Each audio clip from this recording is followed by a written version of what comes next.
আমার ভাত ফুটছে, আমি ফ্রাইড রাইস রান্না করব। আর এদিকে আমি কি করব দেখো, ডিমটাকে ভুজিয়া করে নেব, চিংড়ি মাছটাকে ভেজে নেব, তারপরে সবজিটা ভাজবো। আমি কড়াইতে তেল বসিয়ে দিয়েছি। আর ভাতটা দেখো, আজকের ঘরের চাল দিয়েই ফ্রাইড রাইসটা করব। দেখো দুটো ডিম দিয়ে দিয়েছি, আর এটাকে ভুজিয়া করে নামিয়ে নেব। দেখো ডিম ভুজিয়া হয়ে গেছে, আর তেল দিয়ে দিয়েছি। তেলের মধ্যে আমি দেবো দেখো নুন আর হলুদ মাখিয়ে রেখা চিংড়ি মাছ, এটা আমি দিয়ে দেবো তেলের মধ্যে। দিয়ে চিংড়ি মাছটাকে ভেজে নেব।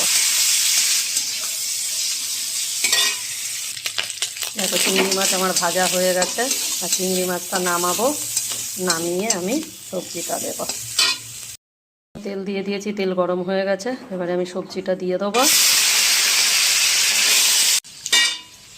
দেখো ভাত দিয়ে দিয়েছি, এবারে এগুলোও দিয়ে দিলাম। এবারে ভালো করে নাড়ব। দেখো এবারে মুখে দিয়ে দেখব, যদি নুন লাগে তাহলে একটু নুন দেব। দেখো বন্ধুরা, আর এই মানে আমরা এই চালের ভাতই তো খাই ঘরে, ওই জন্য ছেলে বলছে মা ওই দিয়েই করে ফেলো ফ্রাইড রাইস। ঠিক আছে, এই দিয়েই করে ফেলি আজকে। একটু মুখে দিয়ে দেখি। নুন দিতে লাগবে না, নুন ঠিক আছে। দেখো বন্ধুরা, ফ্রাইড রাইস আমার রেডি।